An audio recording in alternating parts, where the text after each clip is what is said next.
Hello students, good morning. Learn English with Pradeep online classes में आपका एक बार फिर स्वागत है। नरेशन की आज की क्लास में हम असर्टिव सेंटेंस के बारे में अध्ययन करेंगे। असर्टिव सेंटेंस को डायरेक्ट से इनडायरेक्ट बनाना, ये आज का टॉपिक है। असर्टिव सेंटेंस को स्टेटमेंट्स या हिंदी में साधारण वाक्य भी कहते हैं। असर्टिव सेंटेंस की पहचान कैसे करते हैं? असर्टिव सेंटेंस वक्ता का साधारण कथन होता है तथा रिपोर्टेड स्पीच का वाक्य सब्जेक्ट से प्रारंभ होता है। याद रखिएगा, असर्टिव सेंटेंस हमने पढ़ा है। असर्टिव सेंटेंस दो प्रकार के होते हैं, अफर्मेटिव सेंटेंस और निगेटिव सेंटेंस। आज अफर्मेटिव सेंटेंस और निगेटिव सेंटेंस को डायरेक्ट से इनडायरेक्ट कैसे बनाना है, इसका अध्ययन हम आज इस क्लास में करेंगे।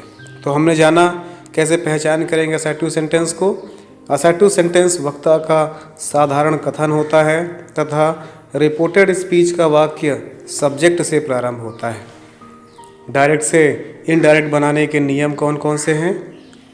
नियम, इन वाक्यों को डायरेक्ट से इनडायरेक्ट में बदलते समय निम्नलिखित परिवर्तन करते हैं। जैसे पहला नंबर है से के स्थान पर से और से टू के स्थान पर टेल, तथा इसी प्रकार सेड के स्थान पर सेड और सेड टू के स्थान पर टोल्ड लिखते हैं। याद रखिएगा, से है रिपोर्टिंग वर्ब, अगर से है तो से ही रहेगा। से टू है तो उसको टेल में चेंज कर देते हैं। उसी प्रकार रिपोर्टिंग वर्ब सेड है तो सेड ही रहेगा, लेकिन अगर सेड टू है तो उसको हम टोल्ड में चेंज कर देते हैं। उसी प्रकार सेज है तो सेज रहेगा, लेकिन सेज टू है तो टेल्स में चेंज कर देते हैं। नियम नंबर 2 है कॉमा तथा इन्वर्टेड कॉमास को हटाकर उसके स्थान पर दैट कंजंक्शन का प्रयोग करते हैं। कभी कभी कंजंक्शन दैट का लोप या ओमिट भी रहता है, अर्थात कभी कभी किसी किसी सेंटेंस में दैट नहीं लगाया जाता है। तो अभी हमने इसके 2 नियम पढ़े। हमने पढ़ा अगर सेंटेंस रिपोर्टिंग वर्ब से है तो वो से ही रहेगा, अगर रिपोर्टिंग वर्ब सेज है तो रिपोर्टिंग वर्ब सेज ही रहेगा। इसी के स्थान पर अगर रिपोर्टिंग वर्ब से टू है तो उसको हम लोग टेल में चेंज कर देते हैं। अगर रिपोर्टिंग वर्ब सेज टू है तो उसको हम लोग टेल्स में चेंज कर देते हैं। उसी प्रकार यदि रिपोर्टिंग वर्ब सेड है तो वो सेड ही रहेगा, उसमें हम लोग परिवर्तन नहीं करते हैं, क्योंकि इसमें रिपोर्टिंग ऑब्जेक्ट नहीं दिया होता। लेकिन इसी के स्थान पर अगर सेड टू लिखा हुआ है तो उसको हम लोग टोल्ड में चेंज कर देते हैं। इससे स्पष्ट होता है कि जब रिपोर्टिंग स्पीच में रिपोर्टिंग ऑब्जेक्ट दिया होता है तब रिपोर्टिंग वर्ब को बदलते हैं, और जब रिपोर्टिंग स्पीच का ऑब्जेक्ट नहीं दिया होता है तो रिपोर्टिंग वर्ब को नहीं बदलते हैं। नियम नंबर 2 हमने पढ़ा कॉमा तथा इन्वर्टेड कॉमास को हटाकर कंजंक्शन के रूप में दैट का प्रयोग करते हैं, और कभी कभी कुछ शर्त में या कंडीशंस होती हैं जहाँ पर वहाँ पर हम लोग दैट का प्रयोग नहीं भी करते हैं। तो आइए इसको एग्जाम्पल के द्वारा समझते हैं। पहला एग्जाम्पल लिखा हुआ है the teacher said Brajesh is a good boy. The teacher said reporting speech हो गया, Brajesh is a good boy reported speech हो गया। हमने पढ़ा था कि जब रिपोर्टिंग वर्ब प्रेजेंट या फ्यूचर टेंस में होती है तब रिपोर्टेड स्पीच के टेंस को नहीं बदलते हैं, लेकिन जब रिपोर्टिंग वर्ब पास्ट टेंस में होती है तब रिपोर्टेड स्पीच के टेंस को बदलते हैं। यहाँ पर सेड पास्ट टेंस में है, अर्थात रिपोर्टेड स्पीच का टेंस बदलेगा। हमने टेंस बदलने के नियम भी पिछली क्लासेस में आपको बता दिया था। हमने बताया था कि simple present tense simple past tense में चेंज होता है।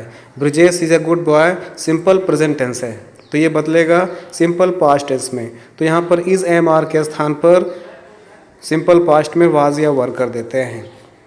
तो यहाँ पर एक और शर्त है जो पहला नियम कहता है अगर सेड लिखा हुआ है तो वो सेड ही रहेगा, लेकिन सेड टू लिखा होगा तो वो टोल्ड में बदल जाता है। तो यहाँ पर सिर्फ सेड लिखा हुआ है तो यहाँ पर हो जाएगा द टीचर सेड हमने बताया था अभी दूसरे नियम में कि कंजंक्शन के रूप में हम लोग सेंटेंस को जोड़ने के लिए हम लोग दैट का प्रयोग करते हैं असर्टिव सेंटेंस में। तो यहाँ पर हमने दैट लगा दिया तो हो गया द टीचर सेड दैट। अब Brijesh is a good boy को हम लोग पास्ट टेंस में चेंज करेंगे, सिंपल पास्ट में, तो हो जाएगा Brijesh was a good boy. तो पूरा सेंटेंस हमारा बनता है the teacher said that Brijesh was a good boy. उसी प्रकार से एग्जाम्पल नंबर 2 को समझने का प्रयास करिएगा। एग्जाम्पल लिखा हुआ है the teacher said to the principal Brijesh is a good boy. ऊपर के एग्जाम्पल में हमने रिपोर्टिंग ऑब्जेक्ट बढ़ा दिया है। अब कैसे परिवर्तन करना होगा, हमने पढ़ा था जब सेड ही रहेगा तो हम लोग उसको सेड में रखेंगे, लेकिन जब सेड टू लिख जाएगा तो उसको हम किस में चेंज कर देंगे, टोल्ड में चेंज कर देते हैं। याद आया आपको, सेड में रहेगा, लेकिन जब सेड टू लिखा हुआ है तो उसको हम लोग टोल्ड में चेंज कर देते हैं। यहाँ पर सेड टू लिखा हुआ है तो ये टोल्ड हो जाएगा, तो बनता है पूरा द टीचर टोल्ड और द प्रिंसिपल वही रहेगा। कंजंक्शन के रूप में दैट का प्रयोग कर दिया तो पूरा मिलाकर के हो गया the teacher told the principal that. अब Brijesh is a good boy, reporting verb past tense में है तो रिपोर्टेड स्पीच का टेंस बदलेगा, तो Brijesh was a good boy. तो पूरा मिलाकर के सेंटेंस हमारा क्या बन गया, पूरा मिलाकर सेंटेंस हमारा बन गया the teacher told the principal that Brijesh was a good boy. ठीक है ना। चलिए थर्ड एग्जाम्पल को समझिएगा। The milkman says my cow does not give much milk. अब देखिए यहाँ पर सेज लिखा हुआ है, हमने कहा था से हो या सेज हो तो से है तो से में, और सेज है तो सेज ही रहेगा जब तक इसमें रिपोर्टिंग ऑब्जेक्ट ना दिया हो।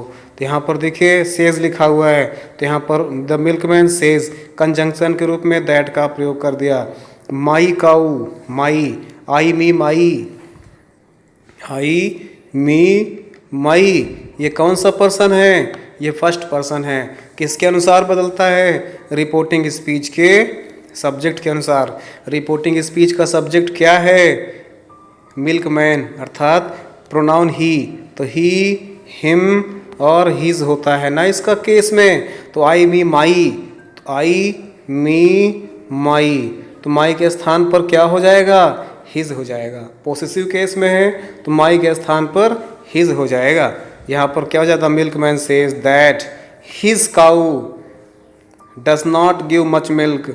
अब देखो इसके टेंस में हमने परिवर्तन क्यों नहीं किया, क्योंकि रिपोर्टिंग वर्ब प्रेजेंट टेंस में है। हमने शुरुआत में आपको बताया था कि जब रिपोर्टिंग वर्ब प्रेजेंट टेंस में या फ्यूचर टेंस में होगी तो रिपोर्टेड स्पीच के टेंस को नहीं बदलते हैं। बदलते कब हैं, जब रिपोर्टिंग स्पीच की वर्ब पास्ट टेंस में होगी, तभी हम लोग उसके रिपोर्टेड स्पीच के टेंस को चेंज करते हैं, बदलते हैं।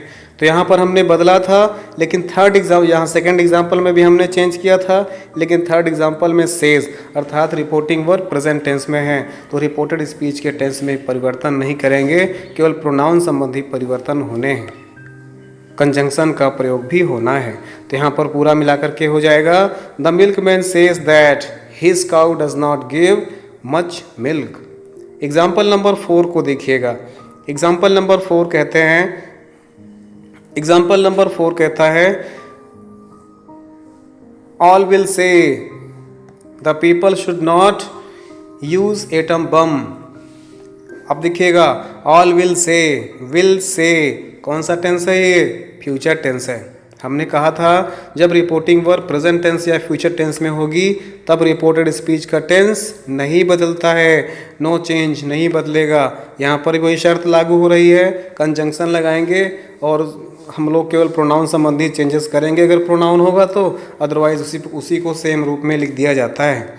तो हो जाएगा यहाँ पर all will say that the people should not use atom bomb. हमने टेंस में कोई भी परिवर्तन नहीं किया, हमने केवल कंजंक्शन का प्रयोग किया, किसके स्थान पर, कॉमा और इन्वर्टेड कॉमास को हटा करके। तो इस प्रकार से 4 एग्जाम्पल्स हमने अभी इसमें समझे। हमने चारों एग्जाम्पल के माध्यम से समझा कि कौन कौन से टेंस बदले जाएंगे और कौन कौन से टेंस नहीं बदले जाएंगे। असर्टिव सेंटेंस के नियम कौन कौन से हैं, हमने ये नियम के साथ साथ एग्जाम्पल भी समझा। आगे बढ़ते हैं।